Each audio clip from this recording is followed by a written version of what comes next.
झपट्टा महाबली के किस्से रोमांच ही नहीं चतुरता से भरे हैं। पतला दुबला व्यक्ति अपनी चतुरता के बल पर महाबली कहलाया। झपट्टा के किस्से मन में गुदगुदी उत्पन्न करते हैं। वो महाराज का विश्वास पात्र और राजमहल का मुख्य व्यक्ति बन गया। उसकी सफलता से मंत्री को ईर्ष्या होती। ये ईर्ष्या झपट्टा के लिए नए अवसर उत्पन्न करती है और राज्य की किसी न किसी समस्या का समाधान भी।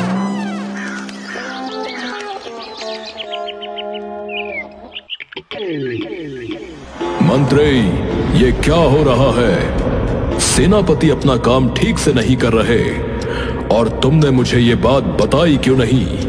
सेनापति अपना काम बहुत अच्छी तरह से कर रहे हैं। अच्छा, तो तुम ये कहना चाहते हो कि मुझे गलत सूचना मिली है। जानते हो, इसका सीधा अर्थ ये है कि राज्य का गुप्तचर विभाग हमें गलत सूचना दे रहा है। महाराज, मैं तो बस ये कह रहा था कि तुम जो कहना चाह रहे हो वो हम समझ गए।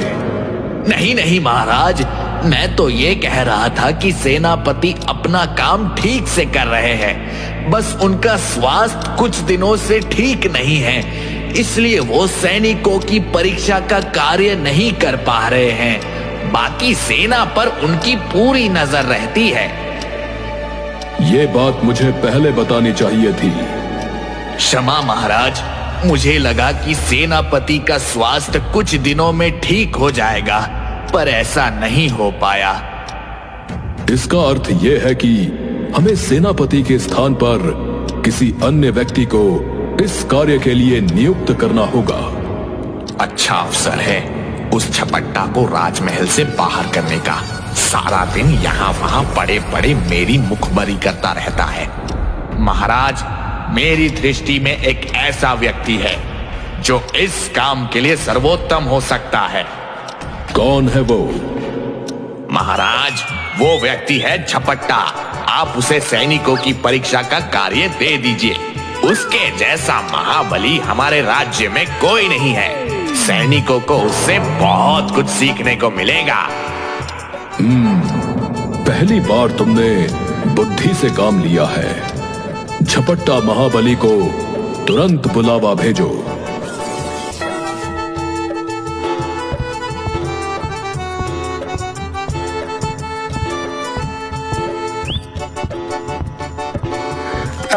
महाराज की जय हो। आपने मुझे याद किया महाराज?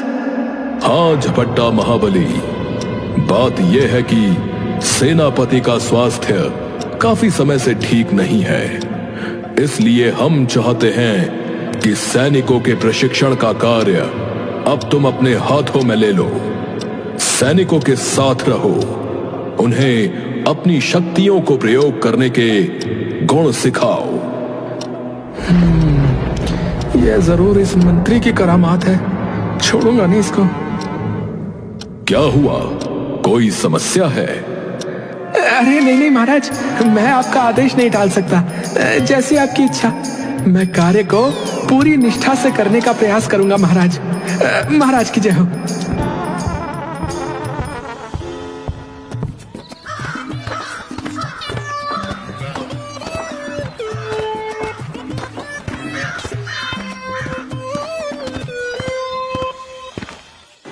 क्यों जी, आज इतने मुरझाए हुए क्यों लग रहे हो?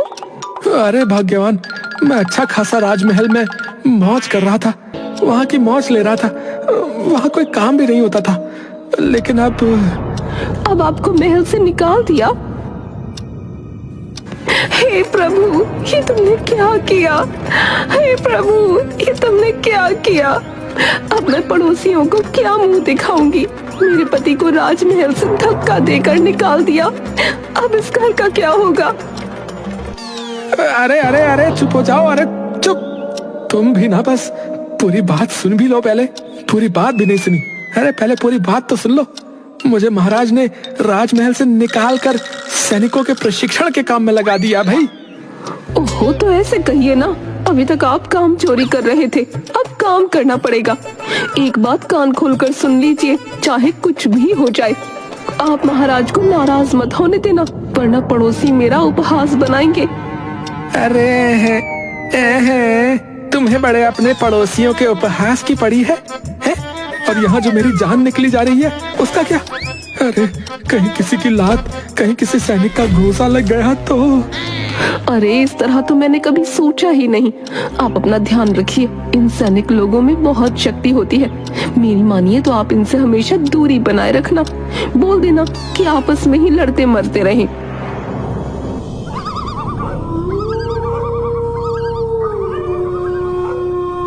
झपट्टा पूरी रात करवटें बदलता रहा।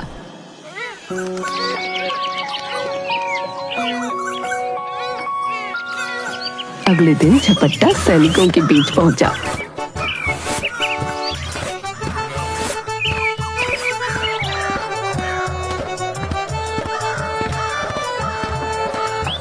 आइए आइए झपट्टा महाबली जी, हमारे बीच आने के लिए आपका स्वागत है। अरे आपकी मेहरबानी से मैं यहाँ आया हूँ सेनापति जी। वैसे आपका स्वास्थ्य तो मुझे ठीक लग रहा है। नहीं नहीं झपट्टा जी, मुझे कभी चक्कर आता है तो कभी उल्टी हो जाती है। ऐसा लगता है कि शरीर में जान ही नहीं है। अच्छा अच्छा। झपट्टा वहीं बैठकर इधर उधर देखता रहा। झपट्टा जी, नकली द्वंद्व युद्ध का अभ्यास करवाना है। अभ्यास? हाँ हाँ, करवाइए करवाइए। मैं यहीं से नजर रखता हूँ। अच्छा, मैं देखता हूँ कि कहाँ सब ठीक है और कहाँ ध्यान देने की आवश्यकता है। दो सैनिक कुश्ती लड़ने लगे। एक ने दूसरे को ऊपर उठाकर फेंका तो झपट्टा घबरा कर एक खंभे के पीछे छिप गया। वाह मेरे शेर, बहुत बढ़िया।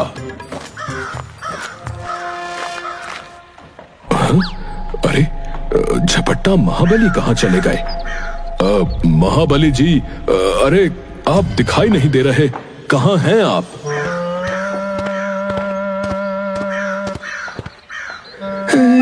अरे मैं यहाँ से देख रहा था कि ये सैनिक, वाह वाह वाह, बहुत ही बढ़िया अभ्यास चल रहा है।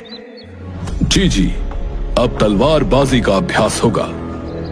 हाँ हाँ, बिल्कुल बिल्कुल बिल्कुल करिए तलवारबाजी।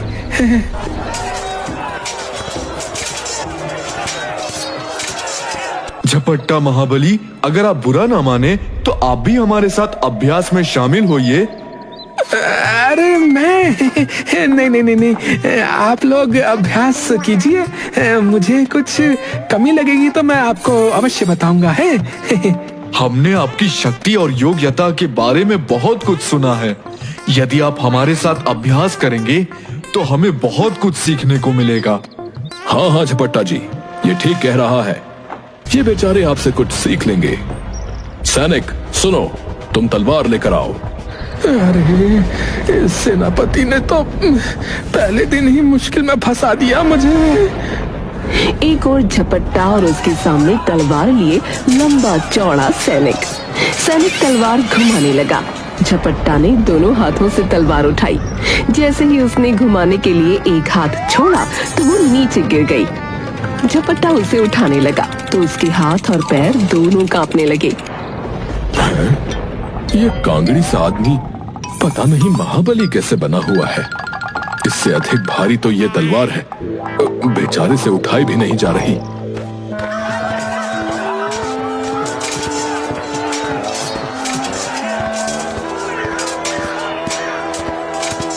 ओहो, तलवारबाजी का अभ्यास चल रहा है। क्यों मंत्री, मुझसे पेशगी भी लेते हो और मेरी नौकरी भी नहीं बचा पाए। अगर मैं ना होता तो तुम भी अभी यहाँ खड़े नहीं मिलते। महाराज तो तुम्हें निकालना चाह रहे थे, मैंने ही उनको रोका, समझे? अरे तो इस झपट्टा को मेरे सिर पर मरने की क्या आवश्यकता थी? इससे तुम्हें कोई खतरा नहीं है। ये झपट्टा एकदम कामचोर व्यक्ति है, तुम उसे केवल बातों में लगाए रखना। दूसरी ओर कांपते हुए हाथों से झपट्टा ने तलवार उठाई और सैनिक तलवार घुमाते हुए उसके पास आने लगा। हे प्रभु, हे बजरंग बली, रक्षा करना इस बैल से प्रभु। जय हनुमान ज्ञान गुण सागर, जय हनुमान। सैनिक की घूमती हुई तलवार के साथ झपट्टा का सिर घूमने लगा। जैसे ही सैनिक ने झपट्टा पर प्रहार करने के लिए तलवार उठाई, वो बेहोश होकर गिर गया। नौटंकी कहीं का। सेनापति ने झपट्टा पर पानी छिड़का तो वो उठा और उसने अपने बगल से चाकू निकालकर सैनिक की गर्दन पर लगा दिया। जब सामने वाला आपसे अधिक शक्तिशाली हो या आप उससे युद्ध के लिए पूरी तरह तैयार ना हो तो ये युक्ति अपनाई जा सकती है, पर हाँ, आपके पास चाकू होना चाहिए। सभी सैनिक तालियां बजाने लगे। ये देखकर मंत्री जलने लगा। अरे मंत्री जी, आप यहाँ? हाँ, मैं सैनिकों की परीक्षा देखने आया था, अब जा रहा हूँ। अरे बात तो सुनिए। मुझे एक अत्यंत आवश्यक कार्य याद आ गया है। झपट्टा वहाँ आराम से रहने लगा। पूरा दिन चारपाई पर पड़े रहता। कोई सैनिक उसे पंखा करता तो कोई पैर दबाता। वो वहीं से सैनिकों को हिदायतें देता रहता। अरे ये इसको पीछे वाले पैर की अंगड़ी मारो। अब चढ़ जा, इस पर चढ़ जा। बहुत खूब, बढ़िया, चढ़ जा। तभी एक सैनिक ने वहाँ हुक्का लाकर रखा और सेनापति उसे गुड़गुड़ाने लगा। अरे ये क्या सेनापति, तुम हुक्का गुड़गुड़ा रहे हो? महाबली जी, मैं मदिरा पान नहीं करता, बस ये हुक्का अच्छा गुड़गुड़ा लेता हूँ। वैसे इसका नशा भी कम नहीं है। झपट्टा ने इसे घूर कर देखा। झपट्टा जी, आप चखोगे इसका स्वाद? आपका स्वास्थ्य ठीक नहीं रहता। हुक्का आपके स्वास्थ्य के लिए ठीक नहीं है। अरे छोड़िए स्वास्थ्य को, इसके नशे में जादू है, जादू। काम की बात आती है तो इसका स्वास्थ्य खराब हो जाता है। और वैसे देखना, यहाँ बैठकर मुफ्त की तनख्वाह ले रहा है, मजे से हुक्का गुड़गुड़ा रहा है, काम चोर कहीं का। महाबली जी क्या सोच रहे हो? पता है, मेरे दादाजी कहते थे, जो आदमी हुक्का न गुड़गुड़ा सके वो मर्द नहीं होता। हाँ, ये कहते हुए उसने हुक्का पीकर धुआं छोड़ा। वाह वाह वाह वाह वाह, क्या नशा है इसमें। आहा, इसका मजा केवल असली मर्द ही ले सकता है। आहा। झपट्टा ने सेनापति का हाथ हुक्के से हटाया और खुद उसे गुड़गुड़ाने लगा तो उसे खांसी आने लगी।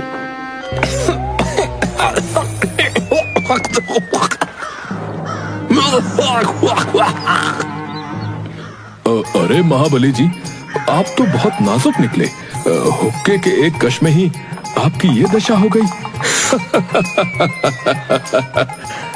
क्षमा झपट्टा महाबली जी, पर आप तो कोयले के धुएं से ढेर हो गए। कोयला? तुमने ये चिलम में कोयला जलाया? हाँ, कोयला, काला काला कोयला। तभी मैं सोच रहा था कि हुक्के से मुझे खांसी क्यों होने लगी। है? मैं कुछ समझा नहीं। तुम्हें चिलम में कोयला नहीं, तंबाकू भरना चाहिए था, फिर लेते हुक्के का मजा। तंबाकू?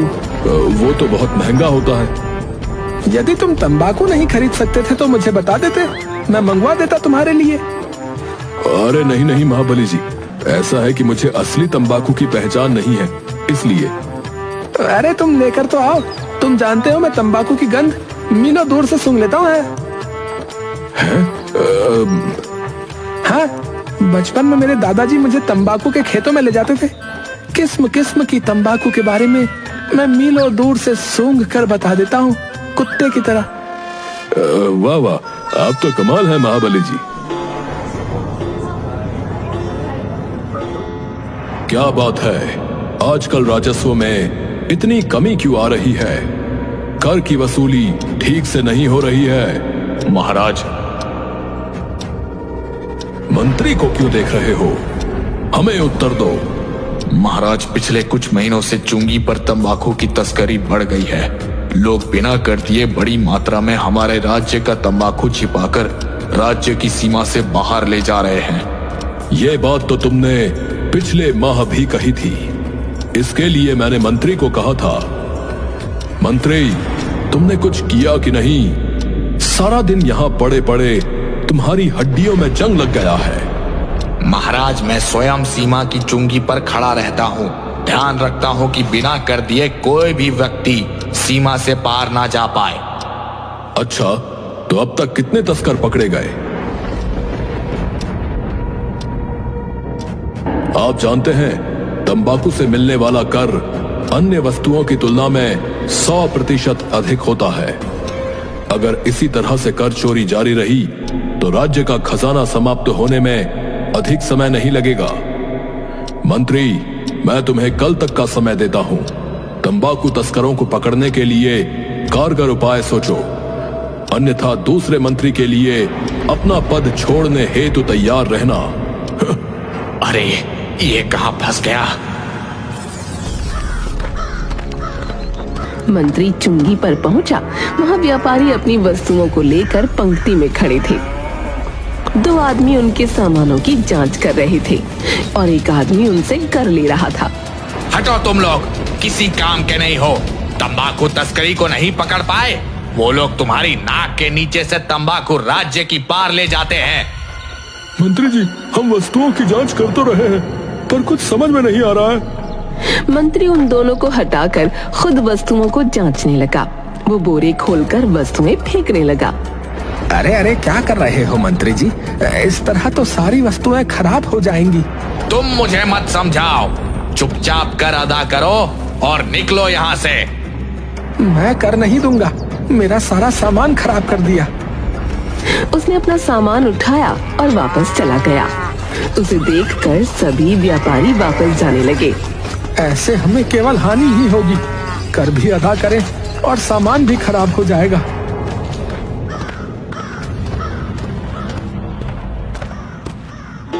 मंत्री के कक्ष में। मंत्री जी, सेनापति जी आपसे मिलने आए हैं। आने दो उन्हें।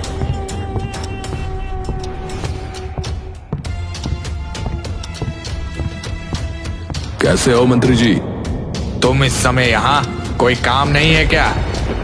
अरे मंत्री जी, क्रोध क्यों करते हैं? उस झपट्टा को हमारे यहाँ से हटाने के लिए आप महाराज को मना लीजिए। मैं आपका बहुत आभारी रहूंगा। अभी ये नहीं हो पाएगा। मेरे पास और भी काम है। बहुत व्यस्त रहता हूँ मैं। अगर तुमने स्वास्थ्य के नाम पर काम चोरी नहीं की होती तो तुम्हें ये दिन नहीं देखना पड़ता। क्षमा मंत्री जी, भविष्य में ध्यान रखूंगा। अभी तो कुछ कीजिए। अभी तो मैं बहुत व्यस्त हूँ। तंबाकू तस्करी ने नाक में दम कर दिया है। कमबख्त पकड़ में नहीं आ रहे हैं। वस्तुओं की जांच कराकर देख लिया, पता नहीं कहां छिपाकर राज्य की सीमा के पार ले जाते हैं। तंबाकू? आपकी समस्या हल हो गई। मैं समझा नहीं। झपट्टा मंत्री जी, झपट्टा। उसने स्वयं मुझे बताया है कि वो मीलों दूर से तंबाकू की गंध अनुभव कर लेता है। तुम सत्य कह रहे हो? हाँ, एकदम सत्य। आप यह कार्य उसे सौंप दीजिए, फिर आपका और मेरा दोनों का पीछा उससे छूट जाएगा। मंत्री ने अपनी आंखें घुमाई। झपट्टा को राज दरबार में बुलाया गया। झपट्टा महाबली जी, आपको महाराज ने दरबार में याद किया है। तो महाराज को मेरी याद आखिरकार आ ही गई। जय हो, जय हो। मैं जानता था वो मुझे राज दरबार में अवश्य बुलाएंगे। अच्छा है, अच्छा है। अब यहाँ से मेरी जल्दी ही छुट्टी हो जाएगी। हे प्रभु, तेरा धन्यवाद। मैं अभी आया है। राज दरबार में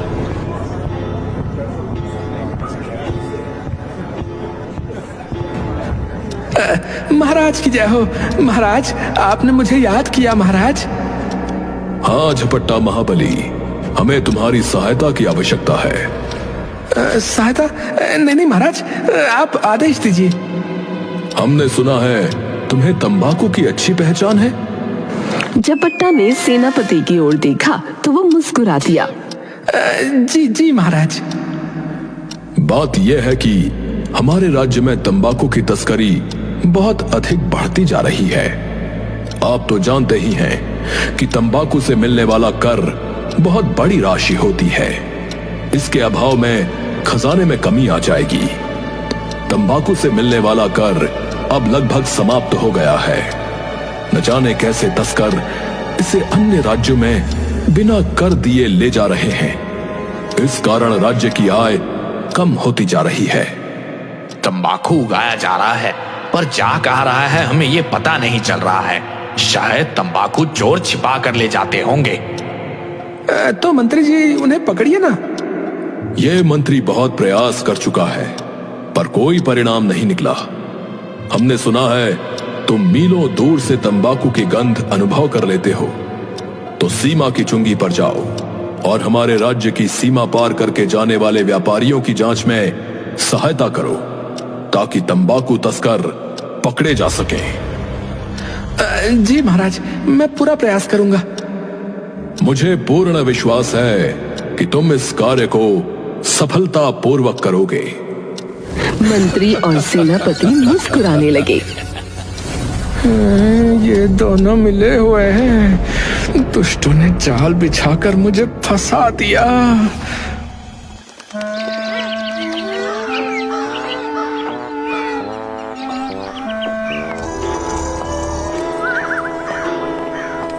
अरे सूरज सर पर आ गया है, काम पर नहीं जाना क्या? चलिए अब उठ जाइए। अरे भाग्यवान, अरे तुम भी ना सुबह सुबह इतना शोर क्यों कर रही हो? अरे मुझे सोने दो। इतना सुंदर सपना देख रहा था और तोड़ दिया तुमने।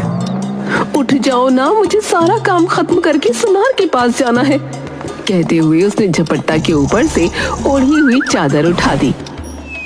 सुनो जी, मैं अभी आ रही हूँ, तब तक उठ जाइए। हाँ,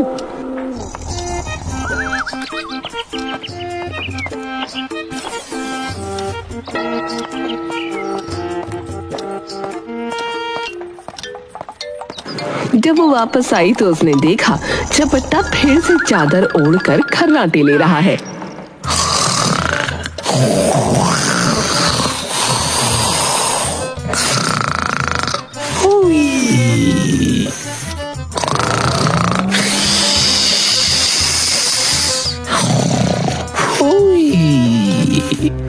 हे प्रभु, ये भी ना कुछ समझते ही नहीं। उसने पानी से भरी हुई बाल्टी झपट्टा पर डाल दी तो वो हड़बड़ा कर उठ बैठा। इतना ठंडा पानी डाल दिया। शुक्र है आप उठे तो सही। आपको उठाना कुंभकर्ण को नींद से जगाने से भी कठिन कार्य है।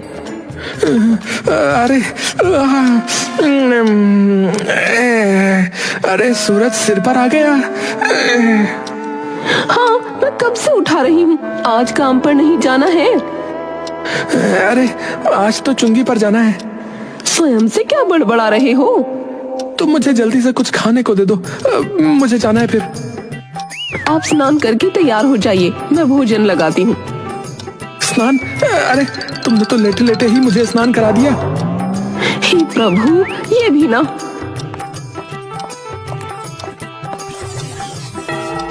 झपट्टा भोजन करने लगा और पत्नी उसके पास बैठ गई। सुनिए जी, आपको याद है ना? क्या? आज मुझे सुनार से सोने की अंगूठी लानी है, रुपए दे दो। रुपए? हाँ, आप ही ने तो कहा था ना, मैं सुनार के पास जाकर अंगूठी पसंद कर लूं। आप मुझे मेरे जन्म दिवस पर उपहार में देंगे, इसलिए मैंने जाकर अंगूठी पसंद कर ली थी। सुनार ने आज ले जाने के लिए कहा है। अरे वो तो तुम्हारे जन्मदिन पर देने को कहा था ना, वो आज थोड़ी है। आप फिर भूल गए, मेरा जन्म दिवस आज ही है। आज? अरे भाग्यवान, तुम बिना कमाल हो। पिछले महीने तो तुम्हारा जन्म दिवस था, आज फिर से हो गया। तुम वर्ष में कितनी बार पैदा होती है वैसे? मैं वर्ष में चाहे एक बार पैदा हूँ या 10 बार, इससे आपको क्या? आज मेरा जन्म दिवस है बस, और मुझे अंगूठी चाहिए, वरना वरना क्या? वरना आपकी मूंछ आदमी की मूंछ नहीं है। एक आदमी का सम्मान उसकी मूंछें होती हैं। अगर आपने अपनी बात का मान नहीं रखा तो आपकी मूंछ आदमी की मूंछ नहीं। सुन लिया ना आपने? झपट्टा ने लाठी टेकी और चला गया।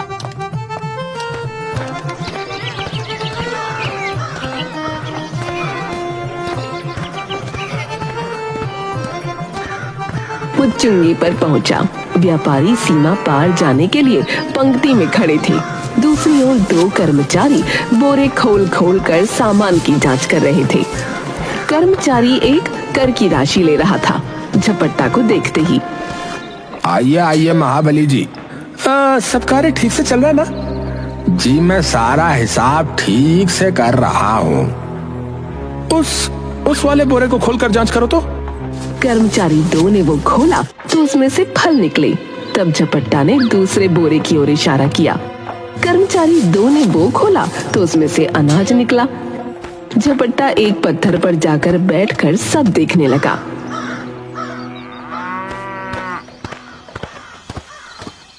महाबली जी कुछ कीजिए।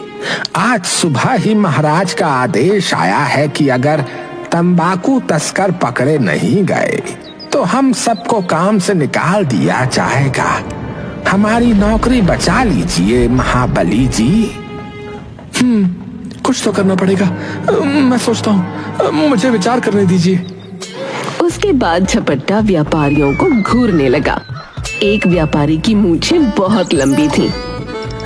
इतनी लंबी मूछें? अरे भगवान की अंगूठी। नहीं, मुझे अरे रोको, सबको रोको। आज राज्य के बाहर कोई नहीं जाएगा। क्या मतलब महाबली जी? मैं बताता हूँ। ये किसकी है? मेरी और मेरे भाई की है। सभी व्यापारियों का सामान एक स्थान पर एकत्रित करो और इन सब की मूछों का माप लो। मैं कुछ समझा नहीं महाबली जी। जो कह रहा हूँ वो करो। इन व्यापारियों की मूछों का माप लीजिए और आज इन्हें वापस जाना होगा। ये लोग कल कर अदा करेंगे और राज्य की सीमा के पार जाएंगे। अरे ये क्या नौटंकी है? हमें व्यापार करने जाना है भाई। हाँ तो कल कर लेना व्यापार। अभी तंबाकू चोरों को पकड़ना अधिक आवश्यक है। ये काम आप लोगों का है, हमें क्यों परेशान कर रहे हो? अच्छा, तो कहीं वो चोर तुम ही तो? कर्मचारी 1 ने सभी व्यापारियों की मूंछों का माप लेकर लिखा। फिर झपट्टा ने चुपके से मिट्टी लेकर एक झोले में भरी और व्यापारियों के सामने गया।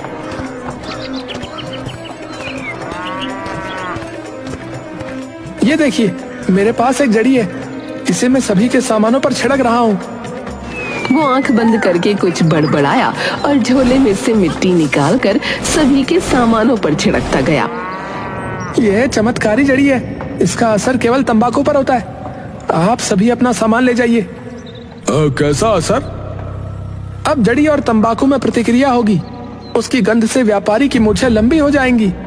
जिसके पास भी तंबाकू छिपा हुआ है उसकी मूछें लंबी हो जाएंगी, पूरे 2 इंच। 2 इंच। हाँ, सच महाबली जी? हाँ, मेरा मंत्र काम करेगा। आप लोग अपना अपना सामान ले जाओ और कल वापस आ जाओ। केवल वे लोग जिन्होंने तंबाकू छिपाया है उनकी मूछें हो जाएंगी लंबी लंबी।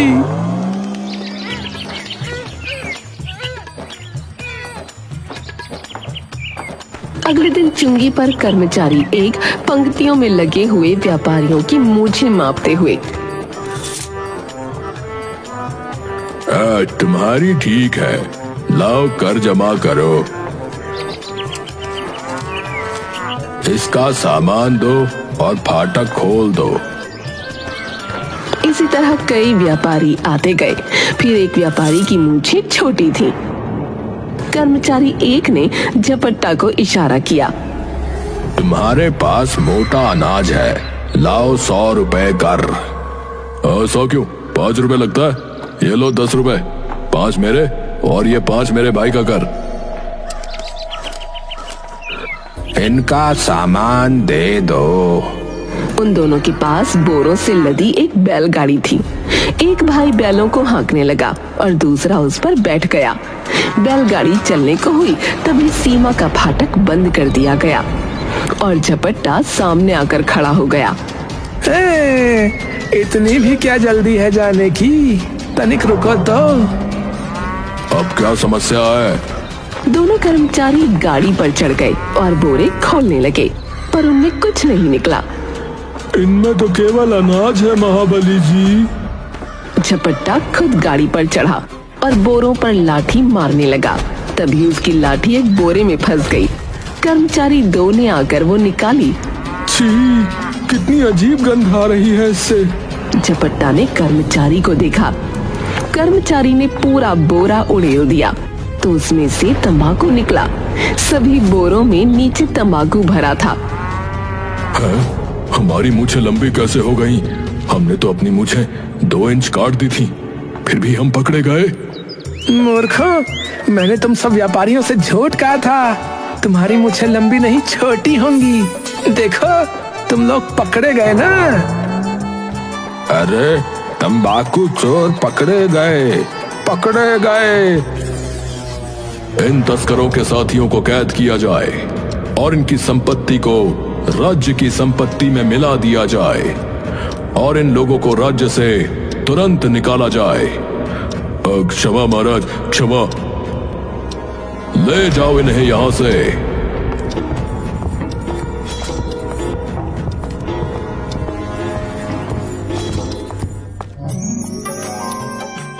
ये लीजिए झपट्टा महाबली, हमारी ओर से आपके लिए एक छोटा सा उपहार।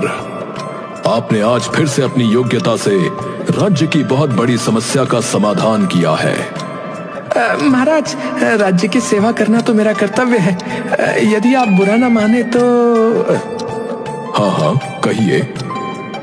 महाराज, ये अंगूठी केवल आपकी उंगली पर शोभा देती है। इसे आप पहनेंगे तो अच्छा रहेगा।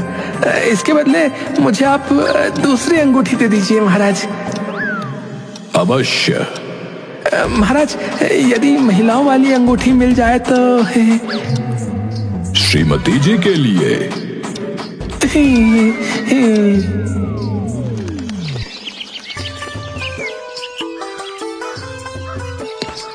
अरे भाग्यवान, देखो मैं तुम्हारे लिए क्या लाया हूँ, तुम्हारा उपहार। पता नहीं क्या ले आए हैं। अंगूठी का कहा था तो अंगूठी दिखा दिया, अब उपहार लेकर आए हैं।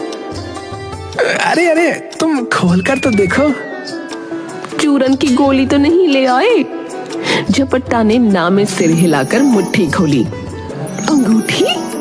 हाँ, अंगूठी, वो भी सोने की। मेरे लिए? सच्ची आप बहुत अच्छे हो, बहुत अच्छे हो। मुझे तो लगा था इस बार भी आपने मुझे झांसा दे दिया। अरे झांसा और मैं देखो, मैं हूं ना मूंछ वाला आदमी। ये अंगूठी महाराज ने स्वयं मुझे दी है। इनाम मिला है, इनाम। पूरा राज दरबार देखता ही रह गया। इनाम? मेरी योग्यता का लोहा महाराज भी मानते हैं। मैंने तंबाकू चोर पकड़े हैं। तुम्हें पता है, वो मंत्री भी उन्हें नहीं पकड़ पाया और मैंने बस 2 दिन में उन्हें पकड़ लिया। 2 दिन में। हाय मेरे पति परमेश्वर, आपको किसी की नजर ना लगे। आप रुको।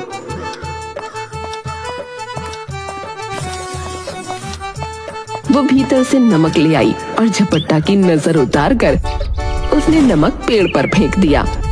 ये तो बहुत कीमती अंगूठी है जी, इसे मैं नहीं पहनूंगी, संभाल कर रख देती हूँ। लोगों को पता चलेगा तो ईर्ष्या करेंगे। जैसी तुम्हारी इच्छा। सच्ची, ये तो उस कमबख्त सुनार की अंगूठी से भी बहुत सुंदर है। जब हमारा कान्हा बड़ा होगा तो उसकी बहू को दूंगी। अरे अब भोजन भी दोगी या तुम्हारी बातों से ही पेट भरना पड़ेगा? आप भी ना, थोड़ी प्रतीक्षा करो, आपकी पसंद के गुड़ चावल बनाकर लाती हूँ।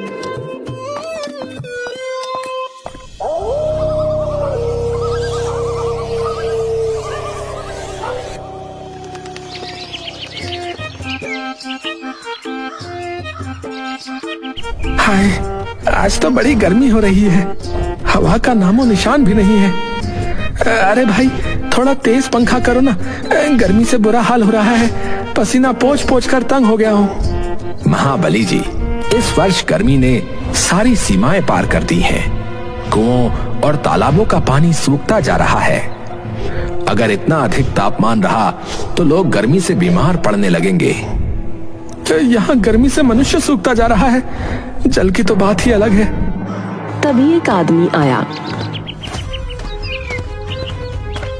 महाबली जी, आपकी माँ ने आपको तुरंत याद किया है। संदेश भेजा है कि आप शीघ्र घर पर आए, कोई आवश्यक कार्य है। ठीक है भाई, मैं चलता हूँ, तुम लोग सब संभाल लेना है। अच्छा मूर्ख बनाया इन्हें, पूरा दिन मेरी चौकसी करते फिरते हैं। माँ से झूठ कहलवाया था।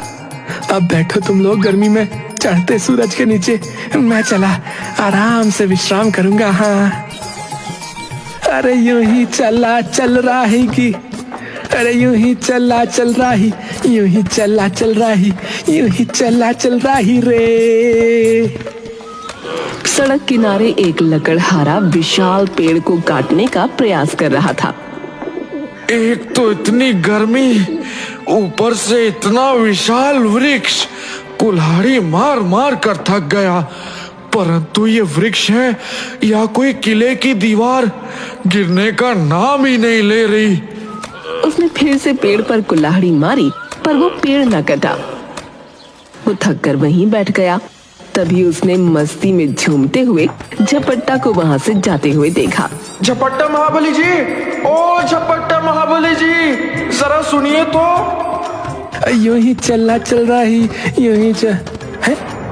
हाँ हाँ हाँ भाई बोलो, क्या हुआ? क्यों बुलाया?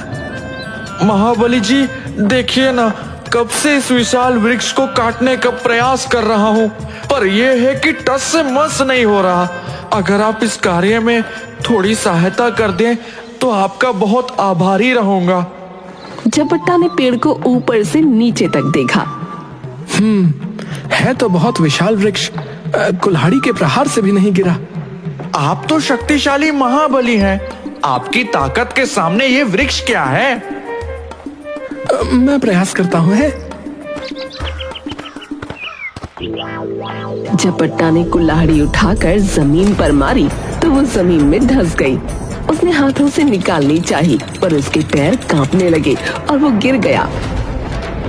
अरे अरे महाबली जी, जरा संभल कर। अरे वो तो मैं बस ऐसे ही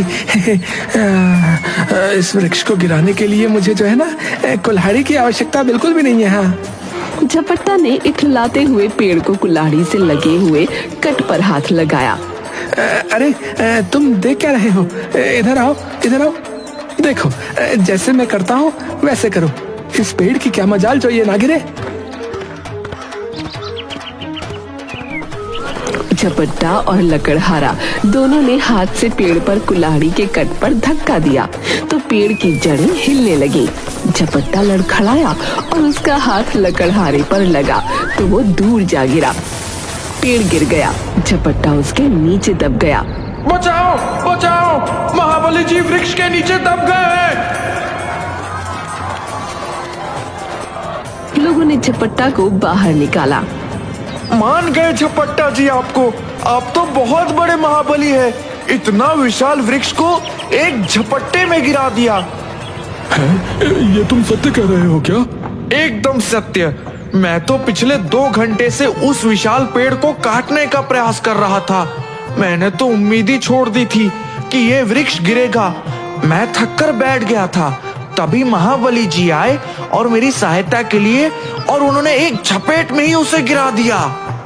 पर ये वृक्ष के नीचे कैसे आ गए? इन्होंने जैसे ही उस वृक्ष को स्पर्श किया वो तुरंत गिर गया। मैं उसके नीचे दबने ही वाला था कि इन्होंने मुझे दूर धक्का दे दिया और स्वयं पेड़ के नीचे आ गए।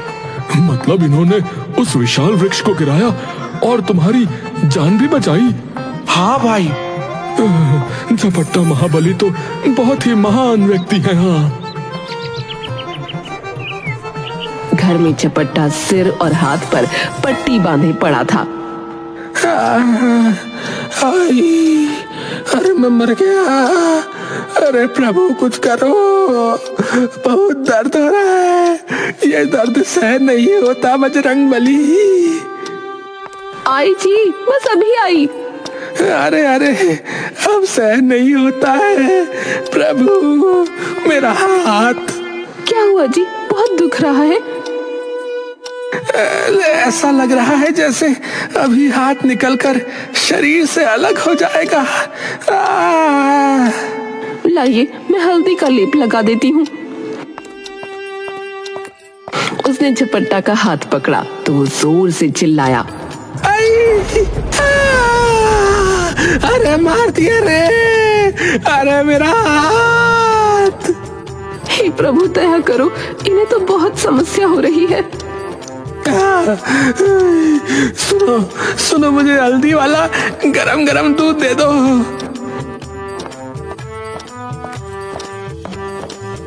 पत्नी ने रसोई में जाकर देखा तो दूध नहीं था। हाय, दूध नहीं है।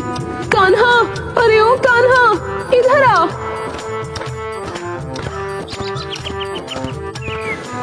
हाँ माँ।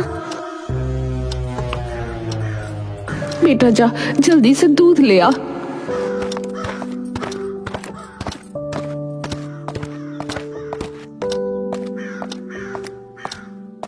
सुनिए जी, कान्हा दूध लाने गया है, तब तक आप दर्द को सहन कर लेना, मैं चिराग जला देती हूँ। माँ, दूध नहीं मिला। ग्वालन के यहाँ से सारा दूध वो मोटा लाला ले गया है। उसके यहाँ आज दावत है। अच्छा, सुनिए, दूध तो नहीं मिला, मैं आपको गर्म तेल लगा देती हूँ, थोड़ा आराम मिल जाएगा।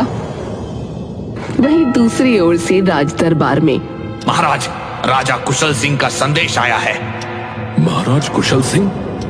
ये नाम? आप ठीक समझ रहे हैं महाराज, ये वही शक्तिशाली महाराज हैं जिन्होंने हमारे पड़ोसी राज्य मंडूक पर कब्जा कर लिया है।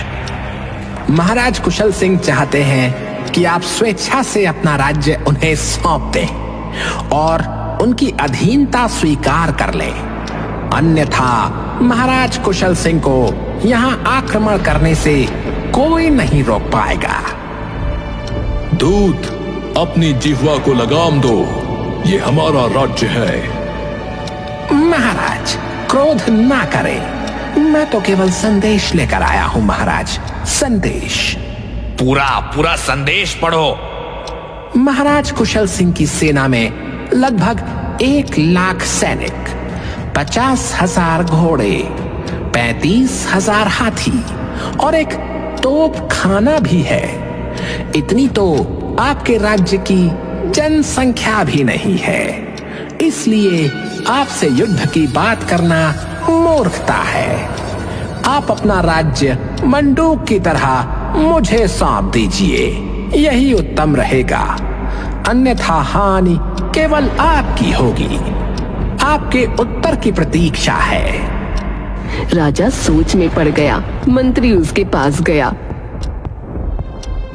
मंत्री, इस स्थिति में क्या करना उचित रहेगा? महाराज, हमें भी मंडूक की तरह। ऐसा सोचना भी मत। जब तक मैं जीवित हूं, इस राज्य पर किसी और का अधिकार नहीं हो सकता।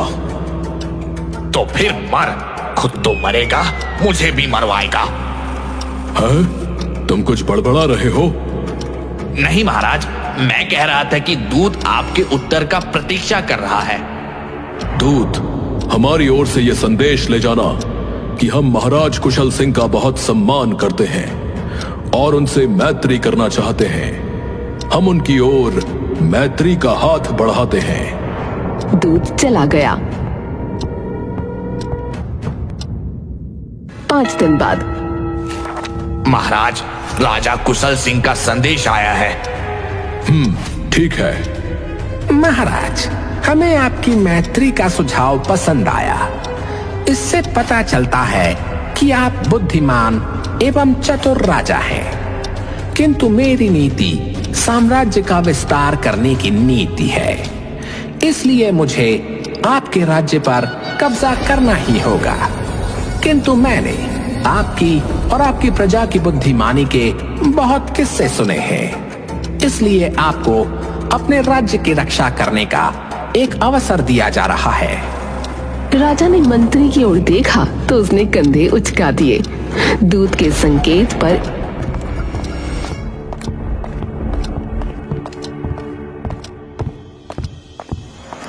आपको राजा कुशल सिंह की ओर से 2 दिन का समय दिया जाता है। 2 दिन के भीतर इस भालू को समाप्त कर दीजिए अन्यथा अपने राज्य पर आक्रमण के लिए तैयार रहे। भालू, ये भालू दिखने में कुछ अनोखा लग रहा है, वास्तव का तो नहीं लगता। महाराज, ना जाने ये क्या बला है, इसमें अवश्य राजा कुशल सिंह की कोई चाल होगी।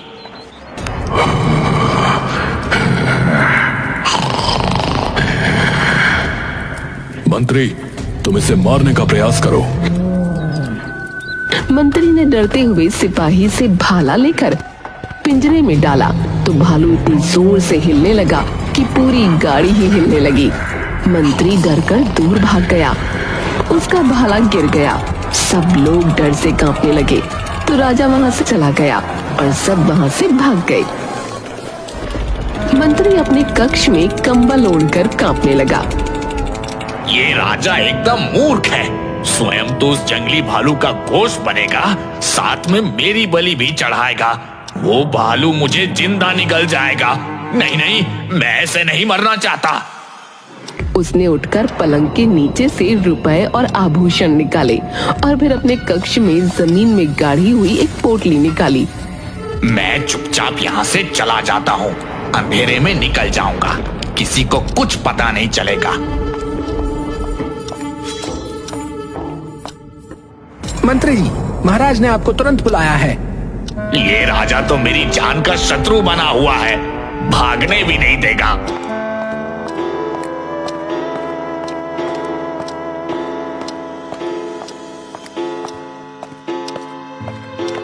लगता है तुम शिष्टाचार भूल गए हो। महाराज, मुझे लगा कि आप शायद विश्राम कर रहे होंगे, इसलिए मैं ऐसे आ गया। तुम्हें तो हम बाद में देख लेंगे, अभी ये बताओ कि तुमने भालू को समाप्त करने का कोई उपाय सोचा या नहीं? महाराज, मैंने बहुत सोचा, परंतु उसे मारने का उपाय नहीं सोच पा रहा हूँ। महाराज, आप हम सबके स्वामी हैं, आप ही कोई उपाय बताइए। ठीक है, तुम जाओ। राजा अपने कमरे में यहाँ वहाँ चक्कर लगाकर सोचने लगा।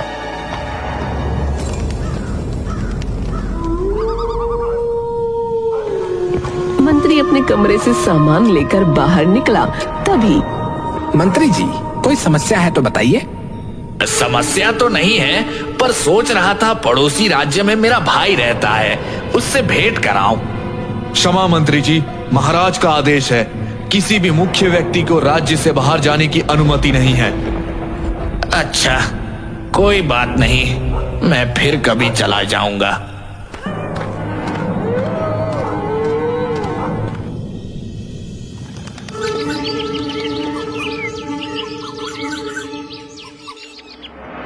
राज्य के सभी मुख्य व्यक्तियों को तुरंत बुलाया जाए। सेनापति जी, महाराज ने तुरंत बुलाया है। पंडित जी, महाराज ने अभी बुलाया है। झपट्टा महाबली जी, महाराज ने तुरंत बुलाया है। तुरंत बुलाया है? पर तुम मेरी दशा तो देखो, मेरे सिर और हाथ पर पट्टी बंधी है और देखो लाठी लेकर ठीक से चल भी नहीं पा रहा। आई, आई, आई। अरे कम वक्त, तुम्हारा सत्यानाश हो। मेरे पति परमेश्वर को इस हाल में कहाँ लिए जा रहे हो? हे प्रभु, मेरे सुहाग की रक्षा करना। आई, आई। तुम लोग मुझे चैन से जीने की नहीं देते। अगर मुझे कुछ हो गया ना तो देखना, मैं महाराज से तुम लोगों की शिकायत करूंगा। महाबली जी, महाराज ने ही तो बुलाया है। अरे अरे अरे, धीरे चलो, धीरे। अरे मैं गिर जाऊंगा रे। धीरे चलेंगे तो आप सभा में कैसे पहुंचेंगे? सभी मुख्य व्यक्ति पहुंच चुके होंगे। हे प्रभु, अब तुम्हारा ही सहारा है। इंसानों को तो एक दूसरे के दुख से कोई लेना देना ही नहीं रह गया है। झपट्टा महाबली जी, आप कुछ समय के लिए चुप रहेंगे? कृपया हमें हमारा काम करने दें। अरे अरे अरे, अरे मार डालोगे क्या?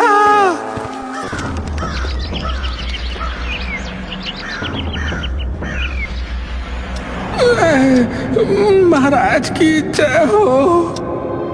झपट्टा महाबली, आपको इस प्रकार बुलाने के अतिरिक्त हमारे पास कोई और उपाय नहीं था।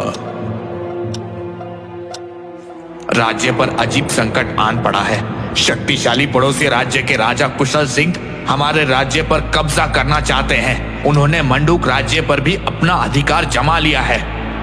हमारी सूझबूझ से प्रसन्न होकर उन्होंने हमें अपने राज्य की स्वतंत्रता बनाए रखने का एक अवसर प्रदान किया है।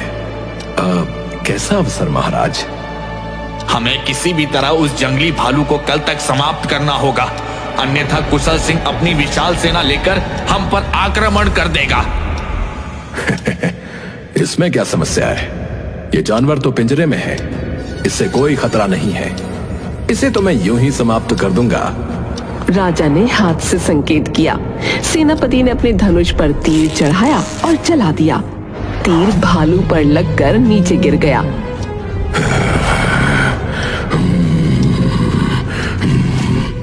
सभी सहम गए। सेनापति ने फिर तीर चलाया, पर भालू को कुछ न हुआ।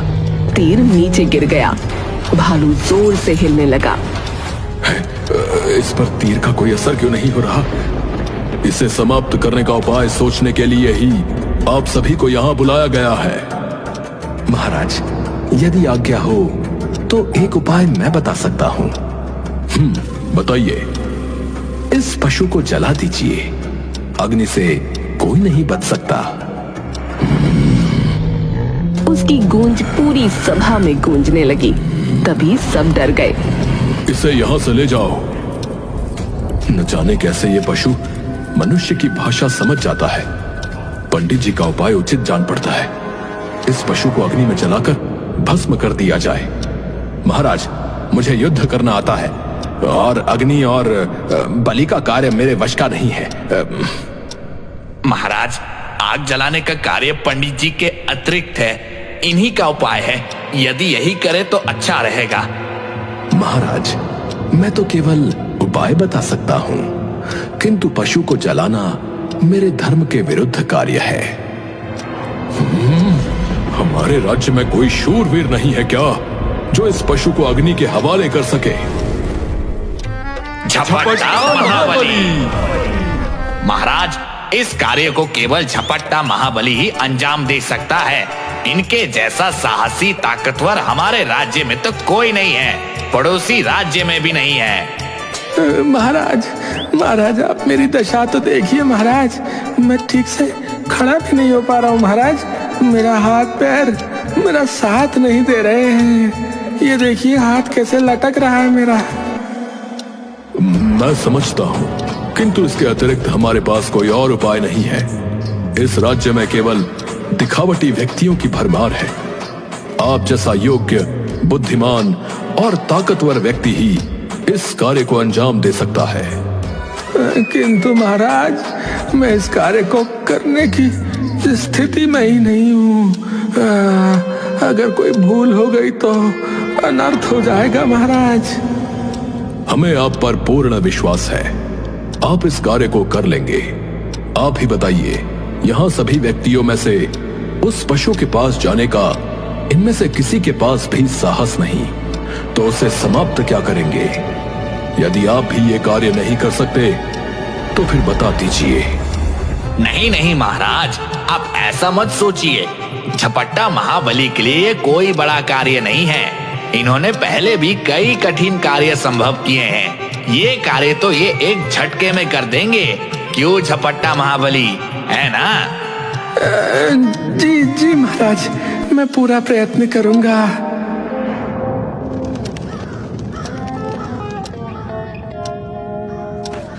भालू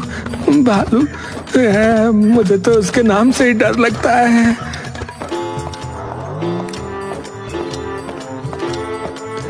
वाह, ये तो कमाल हो गया। आप 4 आदमियों पर सवार होकर राज दरबार गए थे, वापस अपने पैरों पर आए हैं।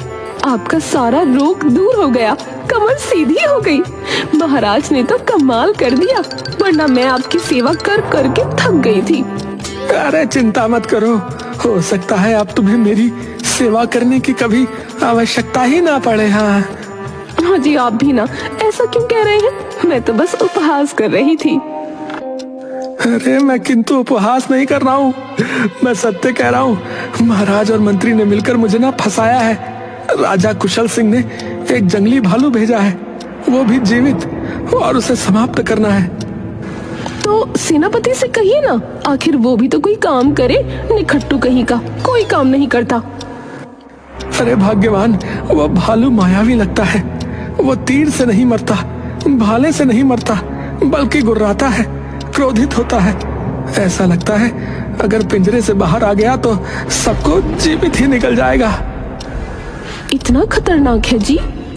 हाँ, मैं तो उसके नाम से ही डरने लगा हूँ। सभा में उसका क्रोध देखकर मेरी क्या दशा हुई है, ये बस मैं ही जानता हूँ। सच बताऊं तो अगर मैं बच्चा होता तो उस समय मेरी धोती ही गीली हो गई होती।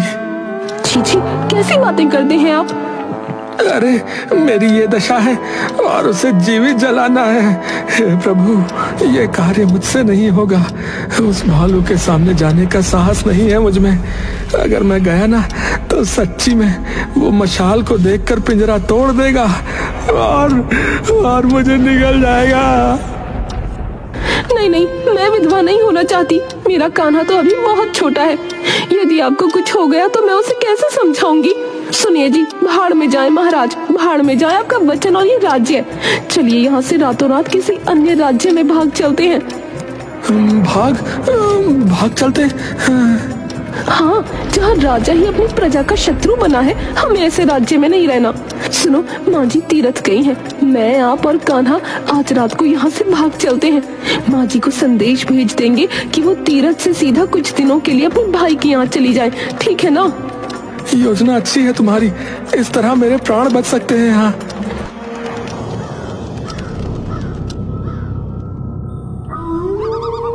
पत्नी ने एक पोटली में रुपए और गहने बांधे और कान्हा को समझाया। सुन बेटा, हमें आवश्यक कार्य से यहाँ से दूर जाना है, लेकिन इसमें तुम्हें हमारी सहायता करनी होगी। सहायता मैं करूँगा माँ। बेटा, तुझे अभिनय करने का शौक है ना, तो बस तुझे गूंगे का अभिनय करना है। कोई कुछ भी पूछे तुझे कुछ नहीं बोलना। माँ, अगर मेरा बोलने का मन किया तो बेटा तू ऊपर आसमान की ओर देखना, पर बोलना कुछ नहीं, वरना लोग कहेंगे कि मैंने तुझे कुछ नहीं सिखाया। ठीक है ना? झपट्टा ने अपने गधे को तैयार कर उस पर सामान लादा। अजी, इस पर इतना सामान क्यों रखा है? ये भी हमारे साथ चलेगा? हाँ, हमारा पता नहीं कहाँ जाएंगे। इसको साथ लेंगे तो बड़ी समस्या हो जाएगी। इसे यहीं रहने देते हैं, कोई ना कोई देख लेगा।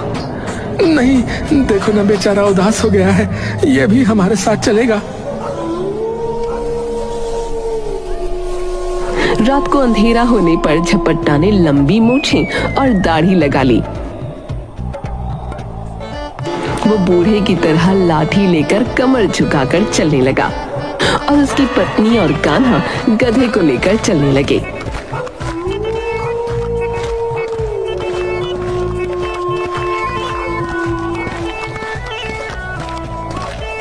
रास्ते में गधा एक खेत में घुस गया। भाग यहाँ से। बच्चे संभाल इस गधे को। बाबा, रात को गधा संभलता नहीं तो बाहर नहीं निकलना था ना। क्षमा करना बेटे। आप इस राज्य के तो नहीं लगते। मैंने यहाँ पहले कभी आपको देखा नहीं। यूं अर्धरात्रि को। बेटा, हम अतिथि हैं यहाँ। अपने एक संबंधी से मिलने आए थे, उसका कुशल क्षेम जान लिया। अब अपने घर वापस जा रहे हैं। अच्छा, ये बच्चा आपका है क्या? हाँ, ये मेरा पोता है। और भी कुछ जानना है तो बताओ, क्योंकि हमें जाना है और देर हो रही है। अरे बुरा मत मानिए, मैं तो बस यूं ही। आप जाइए और ध्यान रखिएगा।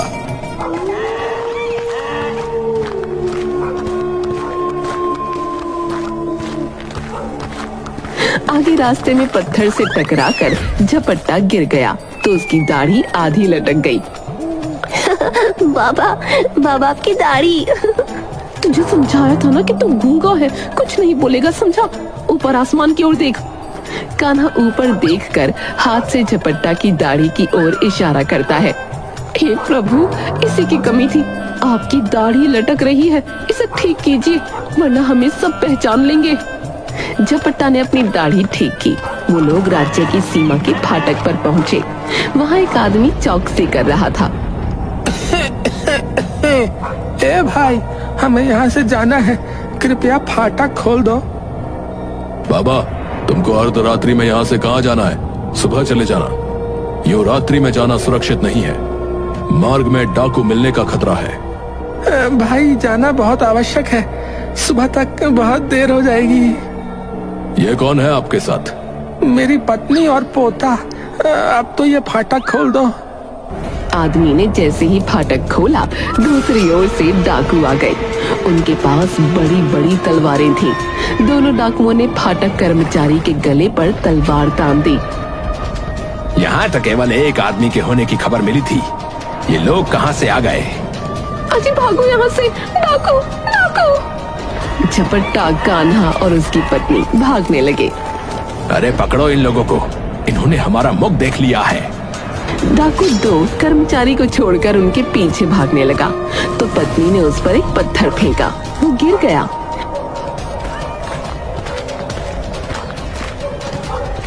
पत्नी, झपट्टा और कान्हा उसे मारने लगे। वहीं दूसरी ओर कर्मचारी ने डाकू 1 को पकड़ लिया। दोनों डाकुओं को रस्सी से बांध दिया गया। तब झपट्टा की दाढ़ी फिर से लटक गई और कर्मचारी ने उसे पहचान लिया। झपट्टा महाबली, आप मुझे बचाने के लिए भेष बदल कर यहाँ आए? मुझे सूचना मिली थी कि ये डाकू आप पर अर्धरात्रि में आक्रमण करेंगे, इसीलिए मैंने ये योजना बनाई थी। क्यों? आज यदि आप न आए होते तो मैं अकेला इन दोनों डाकुओं का सामना नहीं कर पाता। आपने मेरे प्राण बचा लिए। मैं सदा आपका आभारी रहूंगा। हाँ। अच्छा जी, तो ये आपकी योजना थी? अरे, तुम में और मुझ में कोई अंतर थोड़ी है। तुम तो मेरी अर्धांगिनी हो। बड़े आए। अरे, जितना नाराज होना है हो जाओ। पता नहीं कल मैं घर वापस आऊं या ना आऊं। उसका उपाय भी है मेरे पास, सुनिए।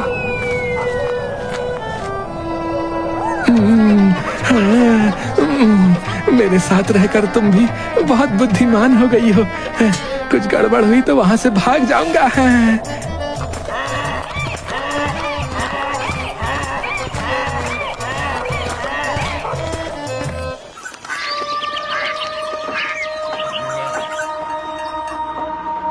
अगले दिन सुबह राजमहल के बाहर भालू का पिंजरा लाया गया। झपट्टा महाबली, कल रात जिस प्रकार तुमने फाटक कर्मचारी के प्राण डाकुओं से बचाए, हमें आशा है उसी प्रकार तुम राज्य की रक्षा भी करोगे। आज इस भालू की जीवन लीला समाप्त कर प्रजा को कुशल सिंह के आक्रमण से बचाओगे। जी जी महाराज जी। लंबे डंडे वाली मशाल लाई गई। इतनी लंबी डंडी वाली मशाल? झपट्टा महाबली, जंगली भालू से डरते हो क्या? जी मंत्री जी, मुझे जंगली जानवरों से डर लगता है। अगर आप चाहें तो इस मशाल का उपयोग आप भी कर सकते हैं। मैं यहाँ से चलता हूँ। राजा ने मंत्री को घूर कर देखा। नहीं नहीं महाबली जी, बुरा मत मानिए। मैं अपने वचनों के लिए आपसे क्षमा चाहता हूँ। मशाल झपट्टा को दी गई। उसके हाथ कांपने लगे। उसने कांपते हुए मशाल पकड़ी और डर से पिंजरे में डालने का प्रयास करने लगा तो वो पिंजरे से टकराई और भालू जोर से हिला तो मशाल उसके हाथों से छूटकर पिंजरे में गिर गई। झपट्टा ने डरते हुए मशाल को उठाकर भालू से स्पर्श किया तो वो चिल्लाया। मशाल फिर से पिंजरे में गिर गई और उसमें आग लग गई। बचाओ, बचाओ! अरे, ये आवाज कहां से आ रही है? महाराज, भालू को देखिए, ये तो पिघल रहा है और आवाज भी इसी में से आ रही है। राजा ने मंत्री को इशारा किया पर वो नहीं हिला। बचाओ, बचाओ!